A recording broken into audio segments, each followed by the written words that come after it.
Assalamualaikum warahmatullahi wabarakatuh. Perkenalkan, nama saya Azka Syefa Milandre dengan nomor NIM 21081050050.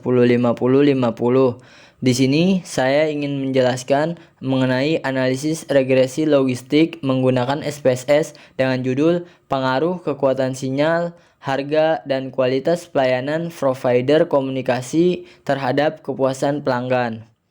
Nah, sebelum saya melakukan praktek di program SPSS, alangkah baiknya kita semua mengetahui tentang konsep dasar regresi logistik. Regresi logistik merupakan salah satu analisis regresi yang bertujuan untuk mengetahui ada atau tidaknya pengaruh variabel independen yaitu variabel X terhadap variabel dependen yaitu variabel Y. Dalam regresi logistik, data variabel dependen yang digunakan harus berskala dikotomi atau data kategorikal. Nah, regresi logistik tidak memerlukan distribusi data yang normal atau tidak menggunakan uji normalitas data. Nah, di sini saya punya contoh kasus analisis regresi logistik, di mana dengan judul Pengaruh Kekuatan Sinyal, Harga, dan Kualitas Pelayanan Provider Komunikasi terhadap Kepuasan Pelanggan. Nah, di dalam judul penelitian ini terdapat 3 variabel independen atau variabel bebas dan 1 variabel dependen atau variabel terikat. Nah, untuk variabel kekuatan sinyal ini sebagai variabel X1, untuk variabel harga ini sebagai X2, dan untuk variabel kualitas pelayanan provider komunikasi ini sebagai X3. Sedangkan untuk variabel kepuasan pelanggan ini sebagai Y. Nah, di sini ada perumusan hipotesisnya. Hipotesis yang pertama yaitu diduga kekuatan sinyal berpengaruh signifikan terhadap kepuasan pelanggan. Hipotesis yang kedua yaitu diduga harga berpengaruh signifikan terhadap kepuasan pelanggan. Dan hipotesis yang ketiga yaitu diduga kualitas pelayanan provider berpengaruh signifikan terhadap kepuasan pelanggan. Nah, setelah kita mengetahui perumusan hipotesis yang digunakan, selanjutnya kita bisa menuju ke program SPSS-nya.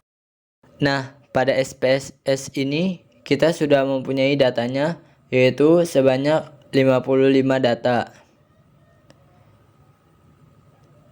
Baik, di sini saya akan melakukan analisis regresi logistik. Caranya yaitu pertama-tama kita klik analyze, kemudian kita pilih regression, kemudian kita pilih binary logistik, kemudian variabel Y-nya yaitu variabel kepuasannya kita masukkan ke kolom dependent, dan variabel X1, X2, dan X3-nya kita masukkan ke covariant. Kemudian kita pilih option, kemudian kita centang yang bagian Hosmer, dan kita centang juga iteration historinya. Kemudian kita klik continue, kemudian kita klik OK. Nah, di sini sudah muncul terkait output SPSS dari data tadi. Nah, di sini ada hasil output SPSS dan interpretasi regresi logistik. Nah, pada tabel yang pertama yaitu tabel cache processing summary ini nilai N-nya menunjukkan 55. Artinya yaitu penelitian ini menggunakan 55 data untuk dijadikan sebagai sampel. Kemudian pada tabel yang kedua yaitu tabel dependent variable encoding. Nah, di sini variabel dependent memiliki 2 kategori, yaitu kategori tidak puas ditandai dengan 0 dan kategori puas ditandai dengan 1. Nah, ini tidak puas ditandai dengan 0 dan kategori puas ditandai dengan 1. Kemudian pada tabel iteration history pada blok 0 beginning block. Nah, kriteria di sini ada kriteria pengujiannya, yaitu di mana nilai negatif 2 log likelihood-nya kurang dari chi-square tabel berkesimpulan bahwa model sebelum dimasukkan variabel independen sudah memenuhi syarat uji. Sedangkan jika nilai negatif 2 log likelihood-nya lebih dari chi-square tabel berkesimpulan bahwa model sebelum dimasukkan variabel independen masih tidak memenuhi syarat uji. Nah, di sini mencari chi-square tabelnya yaitu rumusnya DF sama dengan N dikurangi 1. Nah, DF sama dengan N-nya tadi kan datanya itu 55 dikurangi 1, maka DF-nya sama dengan 54. Maka nilai chi-square tabel yang didapat yaitu sebesar 72,153. Nah, nilai 72,153 ini didapat dari chi-square tabelnya. Kita bisa lihat pada tabel chi-square-nya, yaitu dimana, nah bisa kita lihat pada tabel nilai kritis distribusi chi-square-nya, dimana df-nya 0,05 dan n-nya yaitu tadi 54. Kita bisa lihat n-nya 54.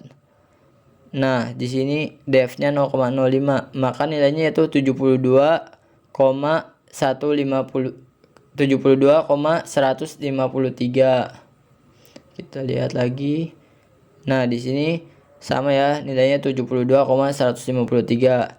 Nah, kemudian nilai negatif 2 log likelihood-nya yaitu lebih besar dari chi-square tabel, di mana nilai negatif 2 log likelihood-nya yaitu 74,767 nih, 74,767 lebih besar dari 72,153. Ini lebih besar dari 72,153. Maka berkesimpulan, model sebelum dimasukkan variabel X-nya masih tidak memenuhi syarat uji. Kemudian tabel selanjutnya yaitu tabel variabel in the equation. Nah, sebelum variabel X ini dimasukkan ke dalam model, mendapatkan nilai B-nya yaitu atau koefisien beta ini sebesar 0,330 dengan odds rasionya atau XB-nya yaitu sebesar 1,391 dan nilai sig-nya yaitu dari uji Wald sebesar 0,227. Nah, ini 0,330 ini yaitu nilai betanya, tadi nilai B sebesar 0,330 dan odd ratio XB-nya itu 1,3391 ini, dan nilai sig-nya itu 0,227 ini. Kemudian pada tabel iteration history blok 1 method sampai enter ini, di sini kriteria pengujiannya, jika nilai negatif 2 log likelihood-nya kurang dari chi-square tabel, berkesimpulan bahwa model sebelum dimasukkan variabel independen sudah memenuhi syarat uji. Sedangkan jika nilai negatif 2 log likelihood-nya lebih dari chi-square tabel, berkesimpulan bahwa model sebelum dimasukkan variabel independen masih tidak memenuhi syarat uji. Nah, di sini kita mencari chi-square tabelnya lagi.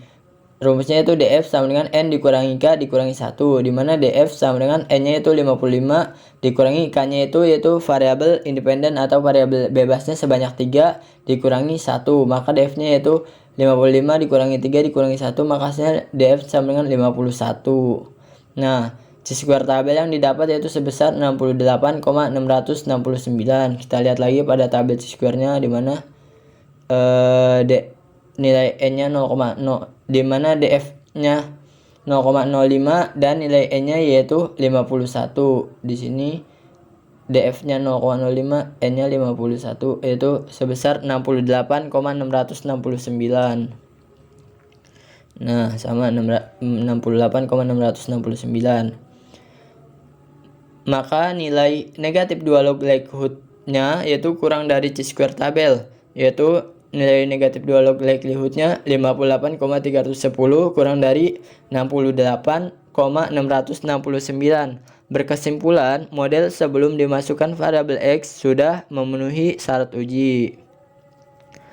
Kemudian tabel selanjutnya yaitu tabel omnibus test of model coefficient. Nah, di sini kriteria pengujiannya, jika nilai sig-nya kurang dari 0,05, berkesimpulan berpengaruh secara simultan. Nah, di sini nilai sig-nya itu kurang dari 0,5. Nilai sig-nya itu 0,01. 0,01 itu kurang dari 0,05, maka berkesimpulan berpengaruh secara simultan. Kemudian tabel selanjutnya itu model summary. Nah, di sini nilai Nagelkerke-nya R² sebesar 0,348 nih, 0,348. Maka berkesimpulan sumbangan pengaruh variabel independen terhadap variabel dependen secara bersama-sama yaitu simultan sebesar 34,8%. Kemudian tabel selanjutnya yaitu tabel Hosmer and Lemsau test. Nah, di sini kriteria pengujiannya, jika nilai sig-nya lebih dari 0,05 dikatakan baik. Nah, di sini nilai sig-nya lebih dari 0,05 yaitu nilai sig-nya 0,113. Lebih dari 0,05 atau 0,050, maka berkesimpulan tidak ada perbedaan yang signifikan antara variabel. Kemudian tabel yang terakhir yaitu tabel variabel in the equation. Nah, di sini kriteria pengujiannya jika nilai SIG-nya kurang dari 0,05 berkesimpulan berpengaruh secara parsial. Nah, variabel yang pertama, variabel X1-nya itu variabel sinyal memiliki nilai SIG sebesar 0,02, kurang dari 0,05. Nah, bisa kita lihat nilai